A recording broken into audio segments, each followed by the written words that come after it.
Terry Kavarik, Wisconsin Radio Network. A Fond du Lac man is hospitalized for burns after pouring gasoline on a fire pit. Ted Allen reports.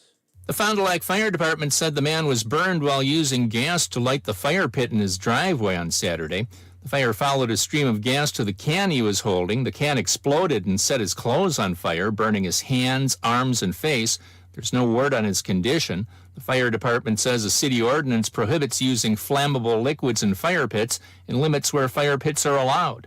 Ted Allen, Wisconsin Radio Network. Police officers from Ohio are cleared of any wrongdoing in the death of a man during last year's Republican National Convention in Milwaukee. Sean Maloney with more. The Milwaukee County District Attorney's Office won't be charging the 5 Columbus officers involved in the shooting death of 43-year-old Sam Sharp during the RNC last July. The officers who killed Sharp were among nearly 4,000 non-Milwaukee officers who assisted during the convention. Investigators said Sharp was trying to attack another man with 2 knives when he was shot and killed by the Columbus cops. The DA found their use of force permissible under Wisconsin law. Sean Maloney, Wisconsin Radio Network. The Trump administration is terminating a grant program that supports mental health staffing in schools. Sean Maloney with more. The Wisconsin Department of Public Instruction was informed last week that the U.S. Department of Education is terminating the Biden-era school-based mental health professionals grant. The program provided $1 billion in federal grants that districts in 22 states across the country have been using to hire mental health professionals, including counselors and social workers. Wisconsin's grant was for $10 million. According to DPI, the initial $2.2 million has already been received, but the remaining $8 million over 4 years will be canceled. Sean Maloney, Wisconsin Radio Network. There's a newborn zebra at the Racine Zoo. Ted Allen with more. The Friday morning birth is the second for a Hartman's mountain zebra at the zoo and is part of a survival plan for the species. The baby zebra's mother named Promise and father named Obi are zoo residents. Both mother and baby will be off exhibit to bond until warmer weather arrives. The zoo will conduct a Name the Baby contest and will also sell zebra-themed apparel to support the care of the new arrival.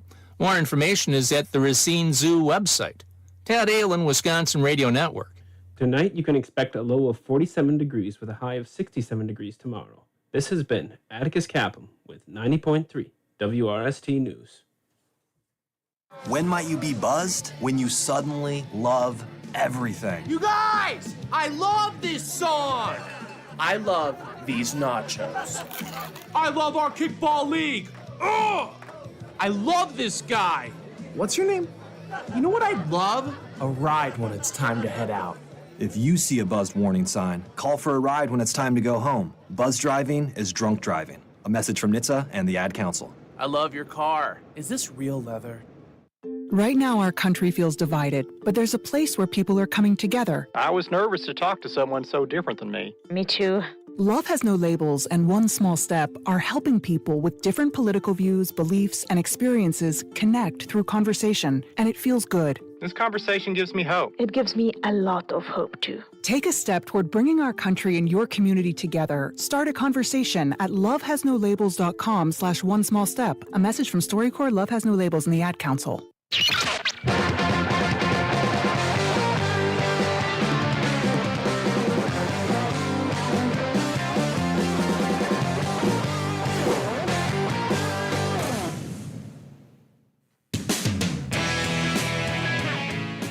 Good evening, ladies and gentlemen, and welcome into the Titan Report on the radio station of the Titans, 90.3 WRST-FM.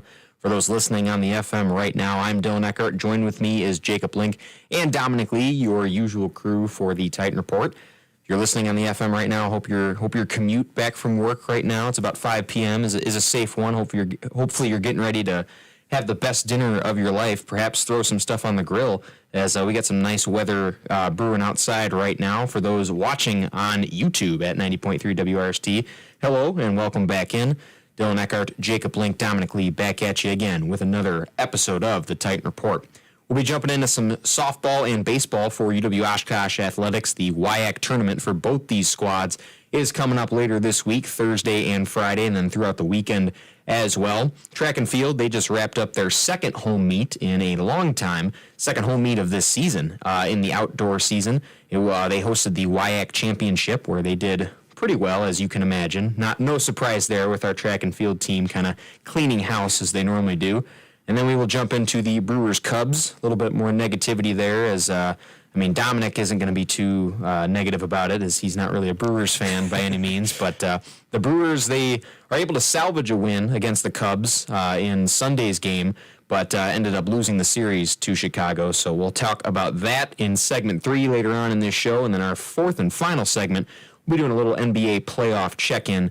Milwaukee Bucks no longer in the NBA playoffs, but the Pacers and Cavs got game 1 underway, and we got much more games tonight, much more games throughout this week. So I'll quit yapping, and we'll get to the intros here with Jacob and Dominic. Fellas, how we doing today? I mentioned that warm weather that we had. I don't know about you, but I felt very good walking around in the sun today, walking around in shorts, coming back from the gym, not really having to worry about putting too many layers on today. Yeah, it's a beautiful day outside, and it's a beautiful day for Cinco de Mayo. Yes, I cannot wait to celebrate that after the show. Probably gonna go get some Mexican food.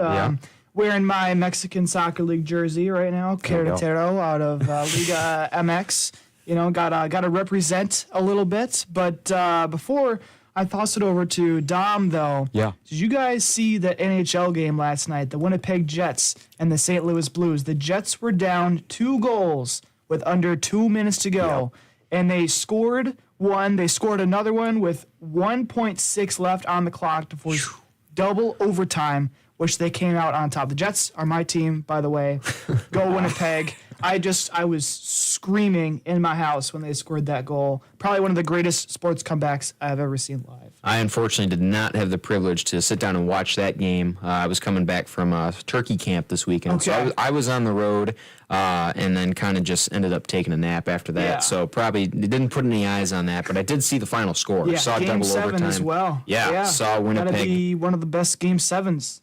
Of any sport of all time as well. But I did see that score. I did see Winnipeg made that comeback. So I didn't know that was your hockey team, Jacob. So congratulations to you and your Winnipeg Jets. Disappointing just because we don't have a team here in Wisconsin. Right. Minnesota Wild, probably about the closest thing. I also follow the Wild as well. Yeah. But, there was a team that, started up, when I was starting to get more into sports, and that was Winnipeg. They got their team back, in the 2000s or whatever. So I was just like, I'll just follow a team that just got started. But anyways, Dom, over to you. Yeah, you were talking about the warm weather. I love me some warm weather, although right now I'm wearing a sweatshirt. I don't know why I did that. That's like kind of the worst thing could have done. And a beanie still. And a beanie, yeah. I always like to stick with the beanie, as you guys know, but warm weather, like to go to classes, like to just chill out, and drink my coffee outside and have a good time. And you guys only have 2 weeks left before That's you guys bid WRC farewell. Yeah, it is surreal. Myself, Dylan Eckhart, Dominic Lee will be graduating in about 2 weeks. Yeah, it's crazy to think about. So we got this episode and then one more left of the Titan Report before we are sayonara. But Mr. Jacob Link will be the operations manager here at WRST, so he'll still be around running this show. And I can't think of a better person to leave it in the hands of. Oh, thank you guys. Yeah, definitely missing you two, and of course missing Devin from last year as well. A bunch of the other guys that we've had the show with for the past 4 years, and just I'm gonna miss talking with you guys and talking trash about Whitewater. No. Yeah. Well, we still got 2 more episodes now and next week to continue that. So we'll save the somberness for next week for that episode. But we'll jump right in here to softball and baseball. The softball team, beginning with them, they ended up sweeping Eau Claire on Sunday here at UWO Softball Park. This team now has double-digit WIAC wins for 5 straight seasons. And Coach Scott Beyer, without a doubt, definitely one of the big reasons for that success. Coach Beyer in his 12th season, just like head coach Kevin Tomasevich for the baseball team, he enters his 12th season this year as UW Oshkosh's head softball coach, a 302 and 120 overall record coming into this season. And, this team, just continues to show why they're one of the best in the WIAC conference. There's not really many hot takes to discuss around this team. But they played very well against the Blue Golds. They ended up sweeping Eau Claire, which, you look at the standings throughout this year, that was probably, That was probably something that was expected from this team. They were expected to go out there, take care of business against the Blue Golds team that is third in the WIAC conference. I mean, they are a very good team, but Oshkosh and Whitewater, those have been the top two throughout the entire year in the WIAC conference. I'm just interested and curious to see what you guys think.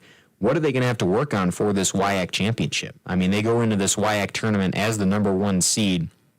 They're going to, or as up there with Whitewater as well, as the number 1 and 2 seeds. They're going to have those first round byes, and then they're going to face, you got Stevens Point, you got Eau Claire, you got Platteville all in there for, in La Crosse as well at number 4, Platteville number 5, Point 6, and then Eau Claire that third spot. But, you know, what are they going to have to work on going into this WIAC championship? Because the pitching continues to be outstanding, and, you know, they're not using, you know, many assets as far as, you know, numbers-wise. I mean, it's really been all year. Sydney Nemitz, Brianna Bougie, Grace Nardi as a freshman who's just pitched, you know, out of her mind. Skylar Calms, Morgan Miller. I mean, those are really the only 5 that they throw, you know, at a certain amount of time. And the bats just continue to be excellent as well. But I really thought this series was based off of that pitching. I think they pitched really, really well in this series. That's what won them this series against the Blue Golds.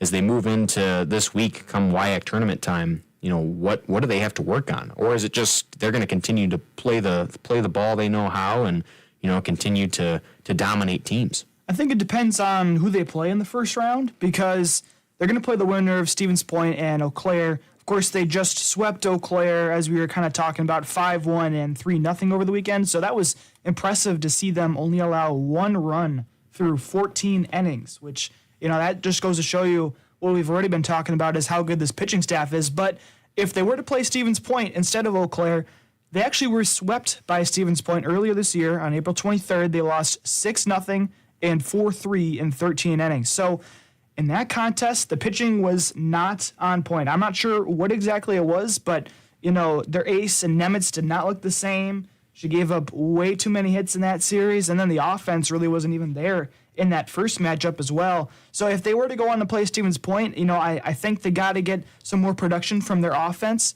You know, I think only scoring 3 runs across 20 innings against Stevens Point, that's not going to be enough to do it.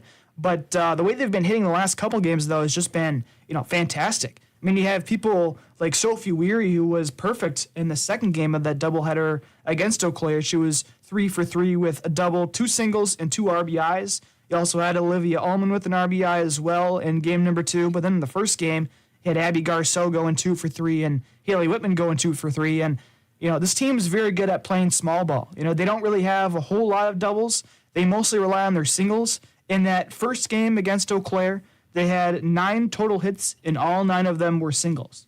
So it's all about small ball with this team. If you can mix that with the pitching that they've had, I think you got to keep some of these pitchers on a shorter leash now that it's playoff time. You can't afford to let them go, you know, 5 innings and give up 6 runs. But I love the way that Bayer has kind of turned around this pitching staff. He realizes that Sydney Nemitz should probably not be throwing as many complete games as she has been. In the past, she was throwing all 7 innings, but as recently, they've been having her go about 3 innings, and they put Bougie in for the final couple frames there, and she's been very good in that role as a reliever. And then, of course, you mix that with Grace Nardi. I mean, talk about an outstanding performance in game 2 of that doubleheader where she went all 7 innings, got her first complete game of her entire career, because she's just a freshman. She did not allow a run and threw a 1-hitter and had 6 strikeouts. You couldn't ask for more than that from Nardi. So, you know, I think if they primarily use Nemitz and Nardi as their starters, and then Bougie is good enough where she can just come in multiple games in relief. You know, I think if they keep those 3 in there, there's no reason why they can't make it to the championship game. And then it's just going to be, you know, how do they play against Whitewater? Because Whitewater is going to be the toughest matchup in this tournament. And they split with Whitewater. Second game was a blowout for Oshkosh. First game was low scoring. If they can put some early runs up on the board against the Warhawks, we could see them win the WIAC tournament. Yeah, and I want to go back and fact check myself again. The homers that we are, Oshkosh is not the number 1 seed. It will be UW Whitewater because, you know, I forgot they ended up beating us at home, those dang Warhawks. But, I mean, those without a doubt the top 2 teams going into the WIAC conference, the WIAC tournament rather. I want to go back to what you said about Grace Nardi. Right now, I mean, of the Titan pitchers, you know, Skylar Calms does have the 1-0 record, but of the Titan pitchers that have started, Skylar Calms, she's only got the one start. Grace Nardi right now, the best record. She has yet to lose. She is 10-0 and has a 1.112 ERA or 1.12 ERA and has looked absolutely phenomenal. I mean, that's just kind of common knowledge at this point. We don't really have to sit here and tell you this, but, you know, who are they going to lean on, you know, come this WIAC, later on in this WIAC tournament? I mean, Sydney Nemitz, Brianna Bougie, I mean, those are still the top two pitchers, but Grace Nardi is right up there as a very compelling starter, very compelling as one of the best starters on this team. And I think that, you know, they were able to go out and get somebody, bring somebody in who's a freshman who can kind of take over the Abby Frysmith role from last year, because last year they still had Nemitz. They still had Bougie coming in the relief role, but going into this season, we didn't really know who their second starter was going to be. And now Nardi has taken over that role, and I think this team, pitching-wise, is just as stacked as the one that went to the College World Series last year. So I think they have a real shot if they pitch like they have been on this 8-game winning streak. You know, we could see them return to at least the Super Regionals of the NCAA tournament. And we look at this tournament schedule right here. Again, Whitewater, Oshkosh, they're going to have those first-round byes, and they will play Saturday, May 10th. And you are going to have game one is going to be Platteville at UW La Crosse. And again, all these WIAC games are going to be really competitive. That's what's so good about the WIAC tournament. This conference within Division III, I mean, there's been proposals to make this a D2 conference, you know, with how competitive it has been. But Platteville, La Crosse, they are going to kick things off game one. Game two is going to be Stevens Point versus Eau Claire. And then, just, you know, those winners are going to go play Oshkosh, going to go play Whitewater. Oshkosh, they are going to get the winner of game two there between either Point or Eau Claire. I guess the next question here before we dive into some Titan baseball, because, again, they are in the same category right now with the WIAC tournament. Who does this Titan team, who would they rather see within this first round? Stevens Point, you ended up sweeping them. You know, they ended up beating them 6-0 in game one. Again, granted, the Titans were on the road playing at Stevens Point. A road match for any WIAC team is always going to be very tough. But Point has wins over this Oshkosh team, and then Oshkosh was able to sweep Eau Claire in two very close games. Who do you think that the Titans have a better shot at, you know, at, I guess, dominating throughout this WIAC tournament? The Pointers or the Blue Golds? I think both teams, any team within this WIAC tournament is going to be a dangerous one. I think it's got to be Eau Claire, just because you just completely destroyed them, to be honest. Like, they had really no offense over the weekend on Sunday for that doubleheader. You only allowed one run over 14 innings of action. You know, I got to think that, you know, this team is probably already down, that they were not able to really string together very many hits or even really get on base a whole lot. So now they're going to mentally have to be like, now we have to play Oshkosh again and face some of these same pitchers that already struck us out. I think I would much rather, especially looking at, you know, how Oshkosh was swept by Point earlier in the year. Personally, if I'm an Oshkosh fan, I'd much rather face Eau Claire just because you just beat them. Yeah, I mean, same thing for me. I definitely think Eau Claire, I mean, I went to that game. Obviously, there was some troubles there, but I definitely went to that game. I saw them play to the best of that they can, and their potential is unmatched, especially, you know, Stevens Point and Eau Claire. I do think you're right, Dylan. I think they are similar, but I think the Blue Golds they just don't have it in them. They just didn't really have another pitcher. It just didn't seem that competitive, in all honesty. Yeah. They had, like, their one main starter that first game. Right. But then after that, like, their next pitcher, her ERA was, like, in the 3s or 4s. You know what I mean? Mm-hmm. So I think they really only have their one ace, and once you knock her out of the game, then it's pretty much wide open. Yeah, I'm gonna disagree with you guys here. I think I'd rather have Point as that first match, because Stevens Point, granted, they did sweep UW Oshkosh. You got to beat this Titan team for a third time.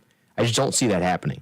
I really think that Stevens Point, they're right now statistically the worst batting team within the WIAC conference, but they are a consistently better pitching team than Eau Claire is. I think Oshkosh wins 9 out of 10 pitching duels all day. And I really think that, Stevens Point and Oshkosh, they're the two best pitching teams in the WIAC conference. Oshkosh sits at a collective 1.24 ERA. Stevens Point right behind there with a 2.19.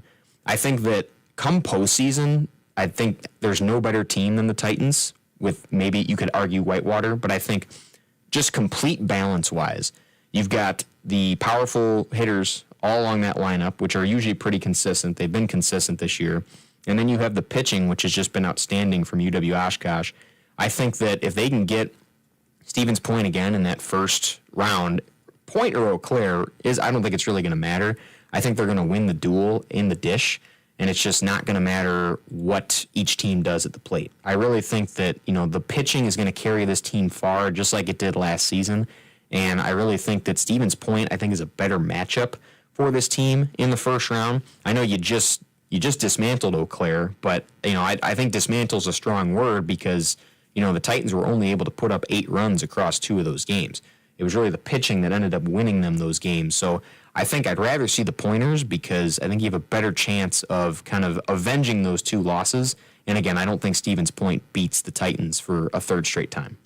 Yeah, I think that their offense is very, very good, but when they get down to these close games, like when we saw against Whitewater, for whatever reason, the Titans offense just kind of disappears. Because we saw that last year in the WIAC tournament. Even this year in that first game, they lost 1-0 to Whitewater. Then the second game, they put up 9 runs on the 20th ranked team in the nation. And that time, they were able to put up, a lot of runs early in the contest, kind of jump on some of these Warhawk pitchers. So I think early on, it's going to come down to the hitting because I feel like the pitchers for Oshkosh, they get so much more amped up on the mound when they know they have a lead to work with, that I feel like they're almost more effective there. And even in that 1-0 loss, I mean, you can't complain about the pitching staff and a 1-0 loss to Whitewater. That's all about the hitting. And, I think it's going to come down to how do Whitewater's aces pitch at home.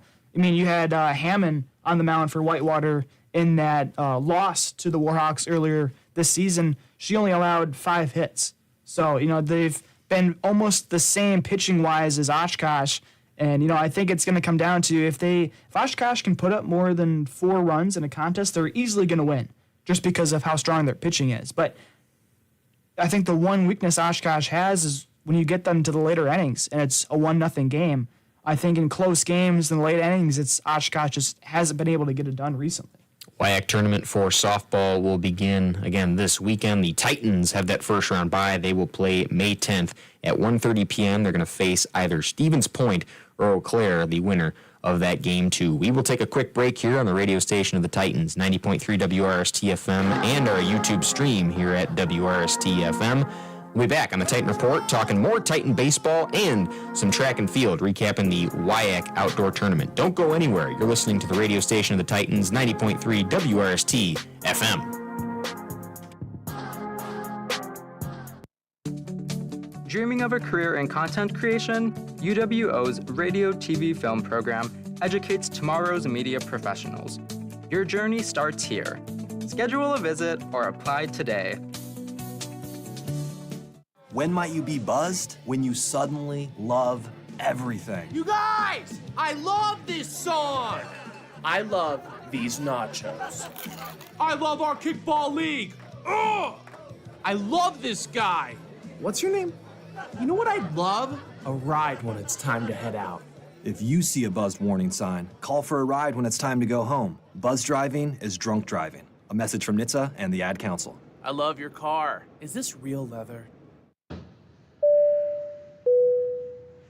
This is your captain. We are going to be experiencing some slight turbulence. Please fasten your... Oh, hold on. Just got a video of my cat. Imagine the pilot of an airplane was as confident as you are texting and driving. Seems kind of crazy when you put it like that. Visit StopTextStopWrecks.org. A message brought to you by the National Highway Traffic Safety Administration, Project Yellow Light, and the Ad Council.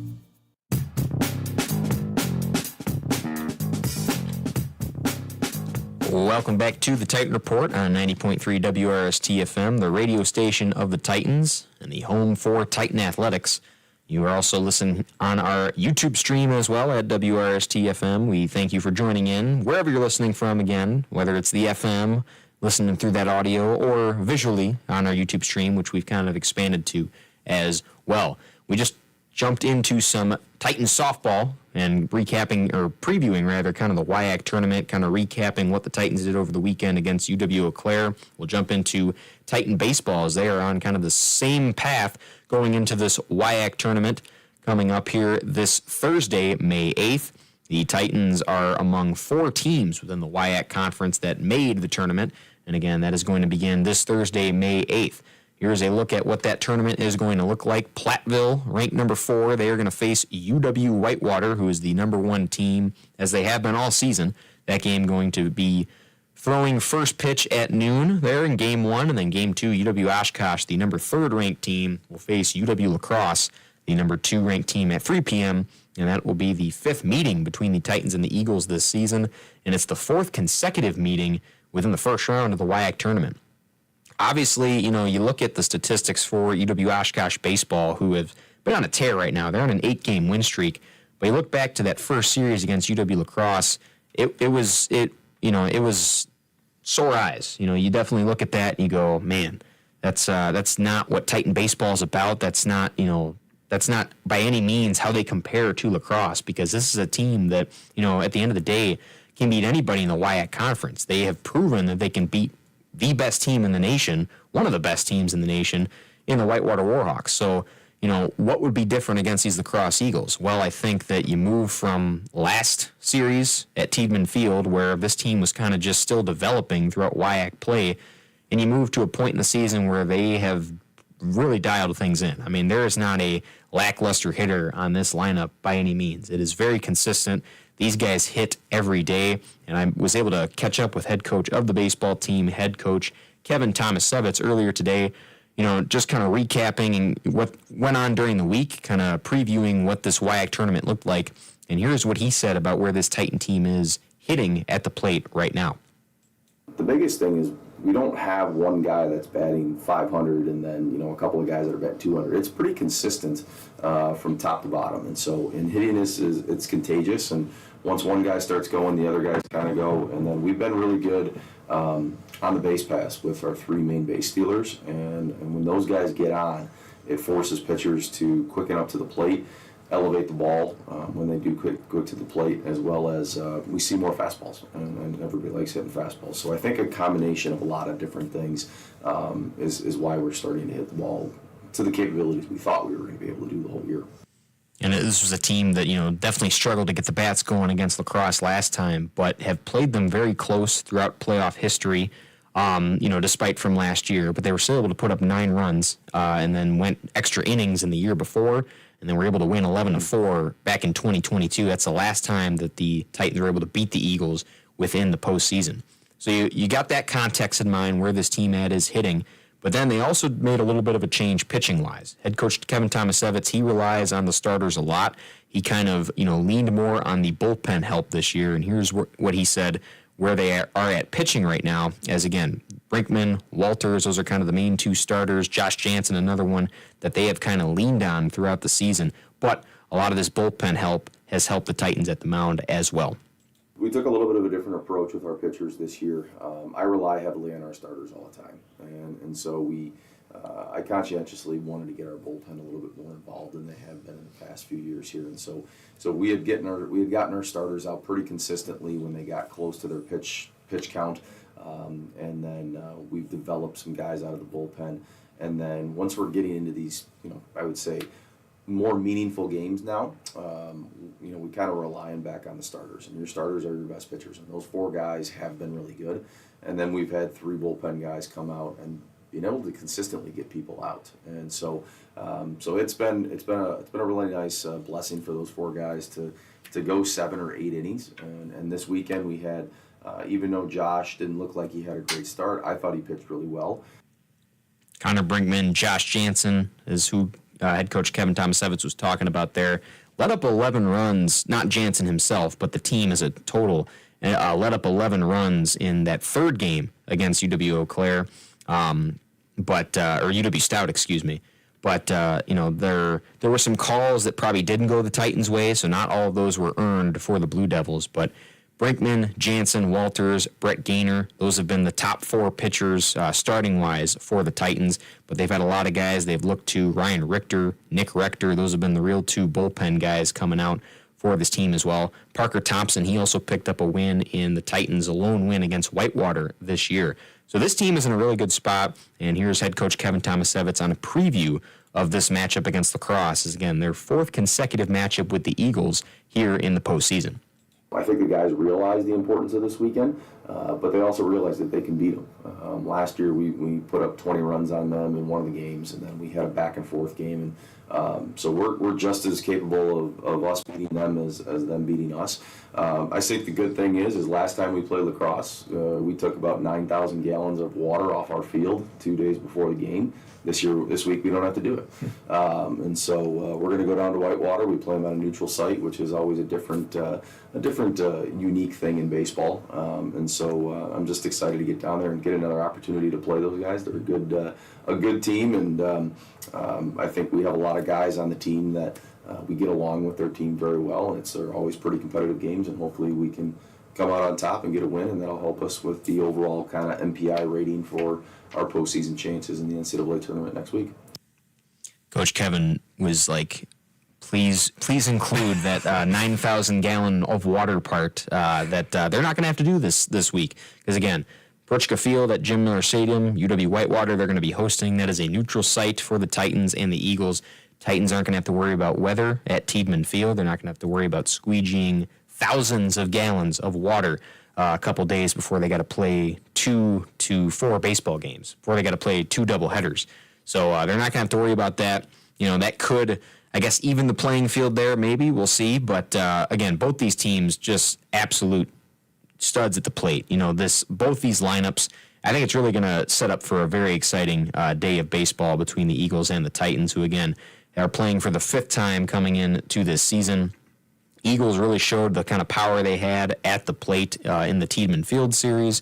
But what has changed for the Titans, and we kind of touched on this already, has been their hitting. You know, and the way they've been able to dial things in at the plate, especially, and you know that entire lineup. Coach Kevin says they hit every single day. You know, they are getting those reps. It's not just showing up at 3:30 right before practice or right at practice time and getting those reps. You know, they're coming in and out throughout the day. So I'm curious to you guys, has this late season surge, you know, at the plate for the Titans, is that going to carry them to some wins here within the WIAC tournament, which I think it very well could. I think they are a team that can beat anybody within this WIAC, within these WIAC standings, within this WIAC tournament. But lacrosse, right now, statistically, they haven't been able to beat them yet. But again, a neutral site, I think the chips kind of reset going into here. What are your guys' opinions on how this matchup against the Eagles shakes out? Oh, that's a good question, and I think they can take them. I think they can take them. I think it's going to be a tough game. It's going to be every single game that they play against lacrosse. It's always going to be tough. That is without a doubt. But I think if they keep their head on their shoulders, if they do good pitching, if they can bat as good as they can, if they run the bases well, that's another thing that I think they can do better than lacrosse. I know lacrosse is good at pretty much everything, but if UWO manage to stay safe around the bases, I think they can bowl out the W. But again, like you said, Dylan, it's gonna be a tough match. Definitely a tough matchup. Personally, I think the bats have been there the entire year. I don't really think much has changed throughout the season. I mean, they've scored more than 5 runs in every game since April 13th.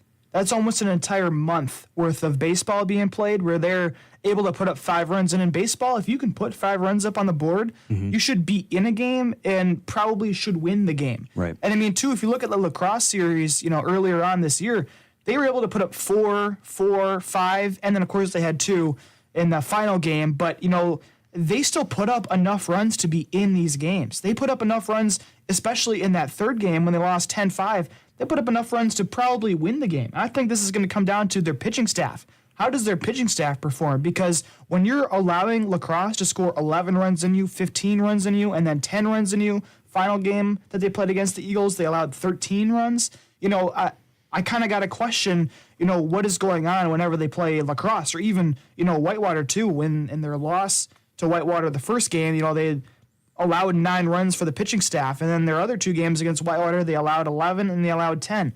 So I think that, you know, these pitchers got to be on, you know, kind of a tightrope here, because if you let them go too long, I think it's just going to damage the momentum the team has had on this winning streak. You know, I think you got to have Brinkman go out there. Personally, I think you got to have most of your starting pitchers now that it's playoff time. You got to expect them to maybe toss 2 starters in there at the very least, because Brinkman has been one of the best pitchers all year. He only allowed 1 earned run in this series against Stout. And then you also got Brett Gaynor, who's thrown a no-hitter this season, and he only allowed 3 earned runs. So those are 2 guys that I would expect. I would like to see them throw together, in the playoffs. Maybe each have them go a couple innings, maybe 2 innings through their 4 starters, because you're going to want your best pitchers out there. And to be honest, it's tough sometimes for a starter to go out there and throw relief. I feel like, if you're just going out there to pitch 2 innings, it's not a whole lot to ask out of your pitching staff. Out of, some of these guys have been very good all year. It's just been their bullpen has at times struggled. When the starter gets knocked out of the game early, sometimes their bullpen has really struggled against some of these teams. And, it's also about cleaning up the errors. I mean, they had 4 total errors in the series against the Blue Devils. You can't afford to have any errors against teams like La Crosse, who's number 10, or Whitewater, who's number 1. Those are just easy runs that are getting put up on the board. And, honestly, you shouldn't really have an error for the entire game, let alone averaging 1 a game. Obviously, you're going to have more than 1, or some games when you have 0. But still, they got to clean up some of their errors, and they got to rely on their pitching because their bats have been perfect all year. Yeah, I mean, I think the bats have gradually definitely improved. They've always been there, 100%. I think this WIAC tournament comes down to the pitching and how well this team pitches. Connor Brinkman in that first game, his lone start against La Crosse, ended up taking the loss, but again, through 4 innings, hadn't given up any runs, So Brinkman, I think he's the best guy to definitely start in this first game without a doubt, because again, he doesn't give up those runs at the start, and runs in the first and second inning, especially I think they gave up 5 in one of those games, the second game against La Crosse. They ended up giving up 5 in the first and then 2 in the second. You give up 7 runs through 2 innings. That is just going to kill you throughout the rest of the game. But I think the bats are always going to be there, and if they get guys like Carter Stabani, Jake Serrain, Owen Hausinger, guys that can definitely, if they can get on base, they can advance and kind of take the game into their own hands, get in scoring position. They can get guys like that on base, they can, without a doubt, stay in the games. There's no question there. It's just a matter of how well is this pitching going to do against a La Crosse team that is just as stacked at the plate. I mean, La Crosse, I think, is probably one of the best hitting teams, if not, you could argue the best hitting team within the WIAC Conference. Right up there with Whitewater, and I think Oshkosh, the way they've been hitting, they're right up there as one of the top hitting teams in the WIAC Conference. So it really comes down to the pitching and, what they're going to do there. I would imagine they would go with Brinkman with the start. I know they have brought in Brinkman as a reliever very few times throughout this season, but I would imagine he gets the start. And then they go to a guy like Ryan Richter, who has proven that, he can pitch very well against top teams. He ended up pitching 4 innings in that win against Whitewater. Didn't end up getting the win, but again, has proven that he's one of the best relievers, one of the best guys they have to offer in the bullpen. And he's only a freshman as well, too. I mean, that just shows that the depth this team is starting to build within the bullpen, having made those changes and having gotten more guys within the rotation. Yeah, I definitely think I agree with you. Brinkman probably starts the first game, and I think it depends, if he is out there not allowing any runs through 5 innings, I think you keep pitching him to see how far he gets you. But as soon as he gets into a little bit of a jam, I think you got to turn to your bullpen to, number 1, just make sure that he doesn't give up the loss at all, but number 2, to save his arm for potential future games, because potentially you could play 4 games over a couple days this weekend for the WIAC tournament. So I think you got to keep as many of your top pitchers, you got to keep their arms, as healthy as possible through this weekend. And, if that means, you pitch Brinkman the first game and then Gaynor maybe your next game, then so be it. But I think you have to toss your best guys out there.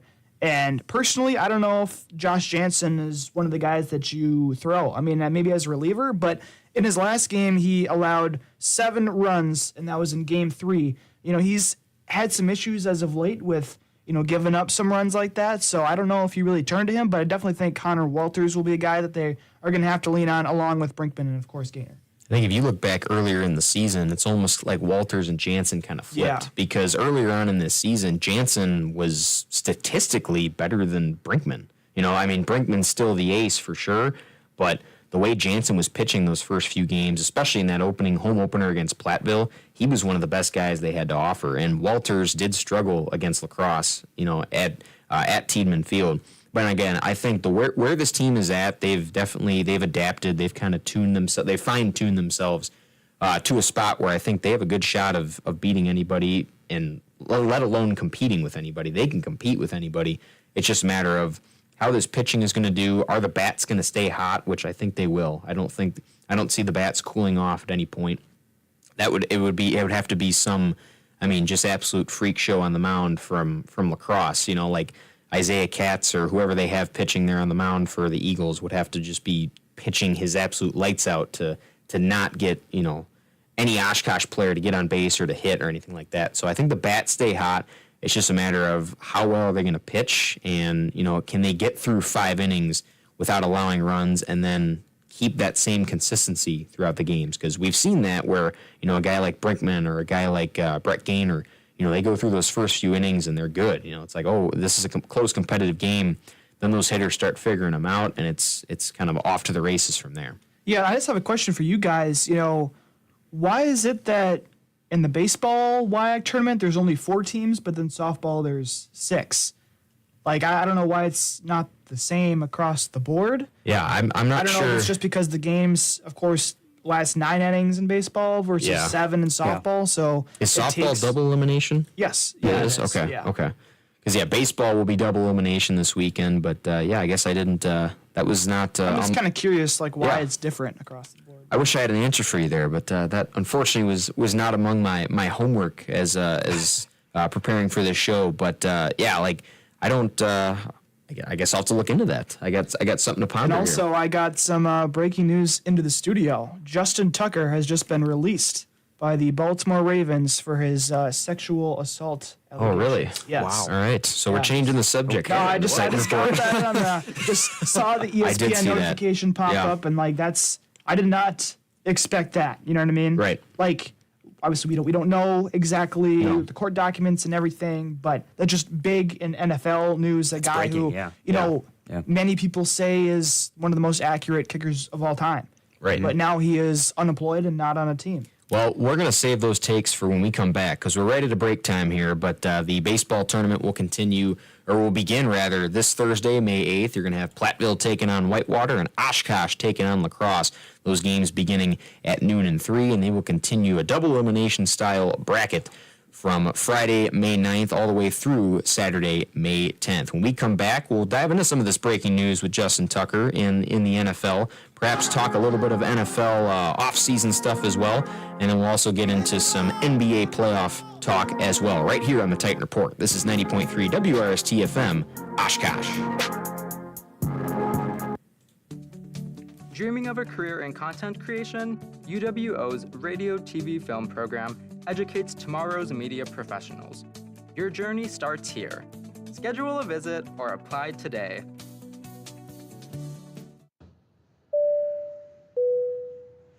This is your captain. We are going to be experiencing some slight turbulence. Please fasten your... Oh, hold on. Just got a video of my cat.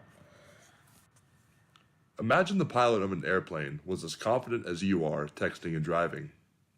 Seems kind of crazy when you put it like that. Visit StopTextStopWrecks.org. A message brought to you by the National Highway Traffic Safety Administration, Project Yellow Light, and the Ad Council. If I could be you...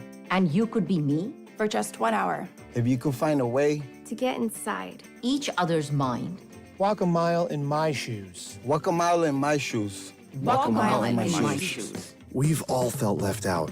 And for some, that feeling lasts more than a moment. We can change that. Learn how at belongingbeginswithus.org. Brought to you by the Ad Council. Walk a mile in my shoes.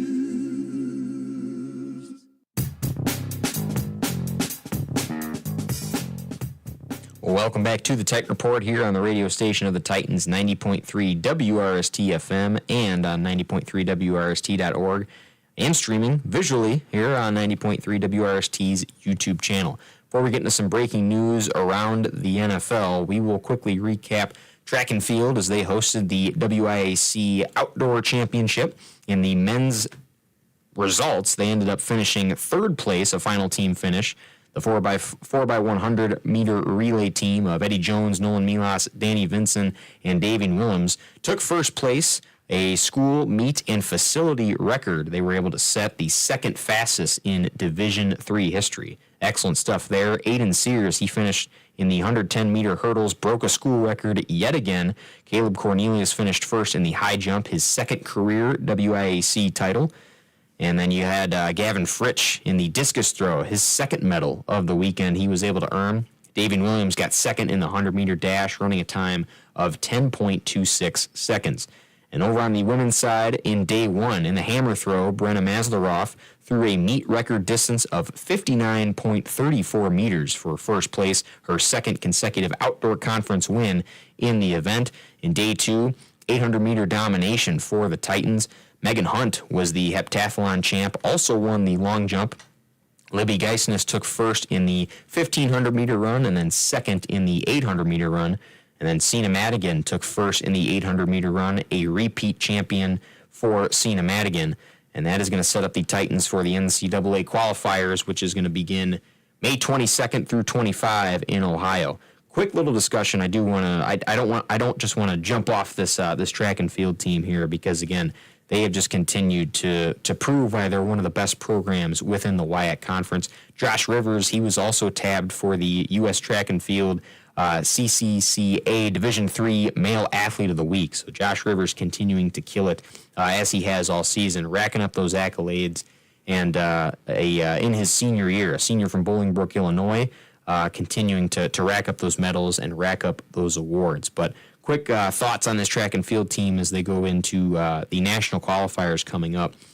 They ended up hosting this WIAC outdoor tournament, their second meet that they've hosted on the new track here at UW Oshkosh that has had a lot of attention to it. As again, it looks absolutely incredible around that field there. JJ Keller, yeah, you can see it a little bit there on that image, but I mean this track is Olympic level material. I mean, it was built by Banyan Sports, the same company that took care and ended up building the track out in Eugene, Oregon, which hosted the U.S. trials and the Olympic trials as well.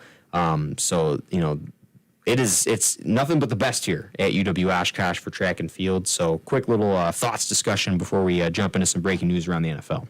Well, I got to say I was kind of disappointed that Oshkosh took third on the men's side. You know, I feel like we all kind of expected lacrosse to win the conference team title just because they've been so good year in and year out in Division III track and field. So I was disappointed that, you know, they finished behind Eau Claire. And kind of looking through some of the results, I saw that Eau Claire took a lot of the first place spots in the field events like shot put, javelin, discus, and that kind of stuff. So, you know, I don't know if that was just the reason why they had a better field day than the Titans did, but I feel like Oshkosh has better sprinters. And I was talking to some of the throwers at the gym earlier, and some of them were saying that they had better tosses in the qualifying rounds of the WIAC tournament. And then when they got to the actual, like, ranking, you know, the final rounds, that their throws, for whatever reason, just weren't there. So I don't know if that was a reason, but, you know, I feel like I've seen Oshkosh in lacrosse 1 and 2 for most of the season at the events that they've both been at. So I would kind of, you know, like to see that maybe improve a little bit down the stretch, because I know they finished second in the outdoor meet last year for the entire, you know, NCAA championships.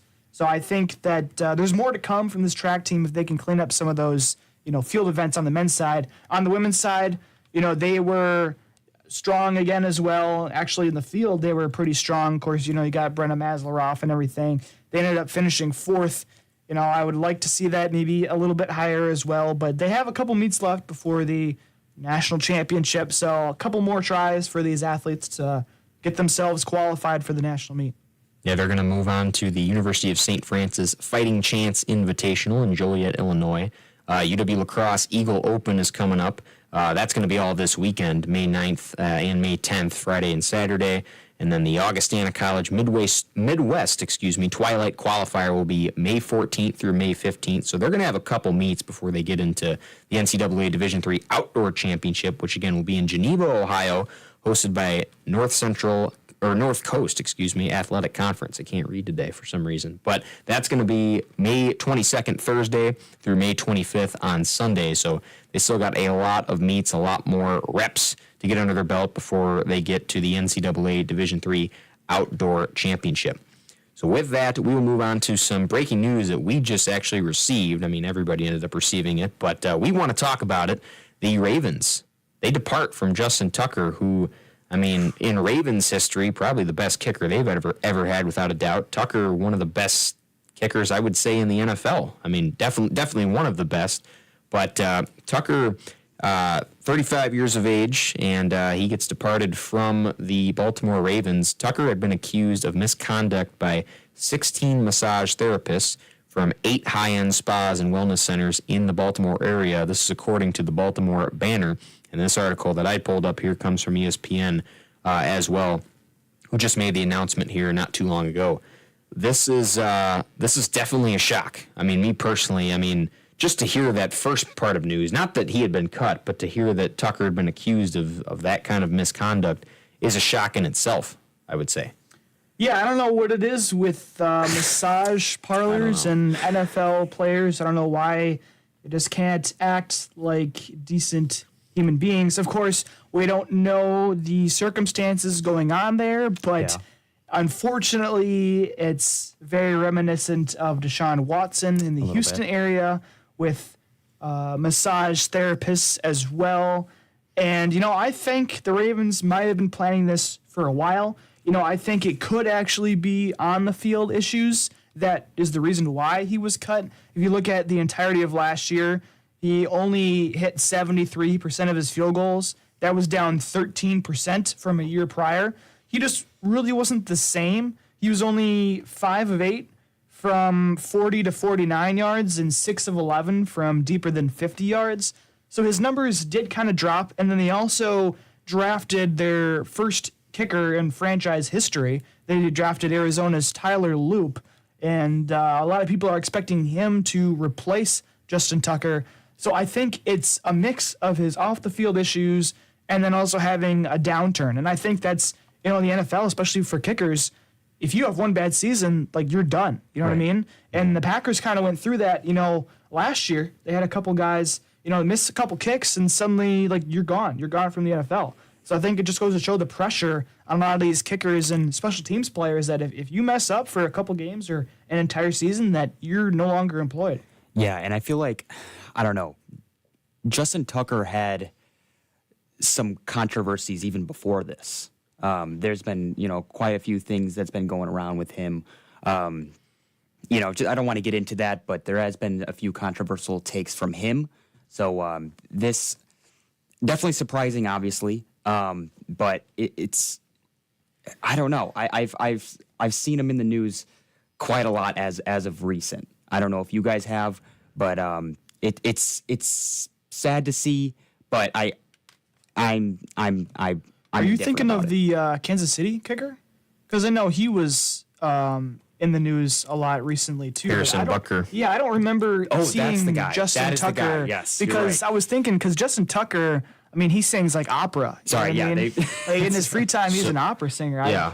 Harrison Butker, his controversy was a commencement speech. That's what it was. Yeah. Basically, I'm not gonna quote too much of it, but it was basically along the lines of you don't all your work here in college, you don't have to go to college. Some of the best professions are outside of college. Yeah. A lot but of he people delivered it at a took college commencement speech. Mm-hmm. That was the whole A controversy. lot of people took it as partially misogynistic, just the way that he said it. Right. And of course, that's up to people, not us, to decide. Not us to You know what I decide at mean? all. We're just here to talk about the sports end of things. Luckily, it's not a politics show. Right. But it's, I would say, unfortunate because Justin Tucker has the longest kick in NFL history. He did. He will be regarded as one of the greats for his position, but this very much taints his personality or his bio or what we think of him now after these allegations have come out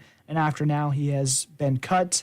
As just heard somebody else's. That was my phone. ESPN notification go off in the studio. But yeah, back to what you were saying, Dylan. Yeah, Tucker. I mean, this is the first time the Ravens are going to have to rely on a kicker for the first time in 14 years. You mentioned Tyler Loop, obviously, most likely going to be the guy to replace him. But Tucker, this story kind of goes back to 2012. According to the Baltimore Banner, all of the alleged misconduct reportedly occurred between 2012 and 2016, which would have been Tucker's first 5 seasons in the NFL.